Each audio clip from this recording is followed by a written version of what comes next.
ఒక ప్రాణికి జీవం పోసారు, జన్మనిచ్చారు అనంటే, అలా ఇవ్వడానికి మీరు ఎంత శ్రమ పడ్డారో, ఎంత త్యాగం చేశారో మీకు తెలుసు.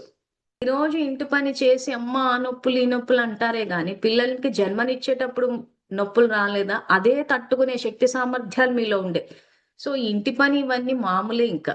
సో, మీలో ఉన్న శక్తి సామర్థ్యాలని మీరు మర్చిపోయారు యాక్చువల్‌గా. ఆ మర్చిపోవడం వల్ల ఈ సమస్యొచ్చింది. సో, నాకీరోజు గుర్తింపు లేదు అని చెప్పేసి చాలా మంది ఇదైపోతున్నారు. అసలు తల్లి పాత్రలోకి రావడమే అక్కడ పెద్ద గుర్తింపక్కడ. సో, కాబట్టి ఎవరు గుర్తిస్తారా? ఏం జేస్తారా? అవన్నీ పక్కన పెట్టేసేయండి. మీరు చేస్తూ పోతుండండి. భగవంతుడు గుర్తించాడు ఈరోజు. ఒక తరాన్ని ముందుకు తీసుకెళ్ళడానికి ఈరోజు మీ శరీరాన్ని త్యాగం చేశారు. చేసిన ప్రతిదీ మీకు తిరిగొస్తది. కానీ వర్తమానంలో మీరేం జేస్తున్నారంటే, ఆ శక్తి సామర్థ్యాల్ని మర్చిపోయి, నా కర్మ వండి పెట్టలే చస్తున్నాం ఇంకెప్పుడు ఇంతేనా అంటే, ఇది యాక్చువల్‌గా సేవ.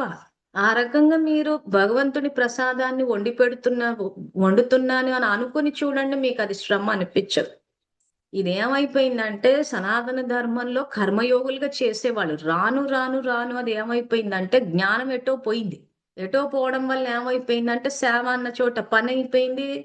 సేవా సంబంధీకులు మనం చేసుకున్న పుణ్యానికే రోజు మన కుటుంబం వచ్చింది. సో ఇవంతా జ్ఞానం ఎటో పోయింది. దానివల్ల బ్రతుకు భారం అయిపోయింది. సో అందుకే చెప్పేది మీలో శక్తి సామర్థ్యాలున్నాయి, చెయ్యగలరు.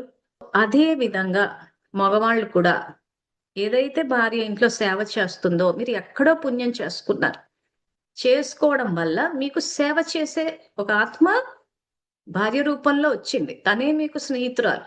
సో ఇక్కడ భార్యకి భర్తే స్నేహితుడు, భర్తకి భార్య స్నేహితురాలు.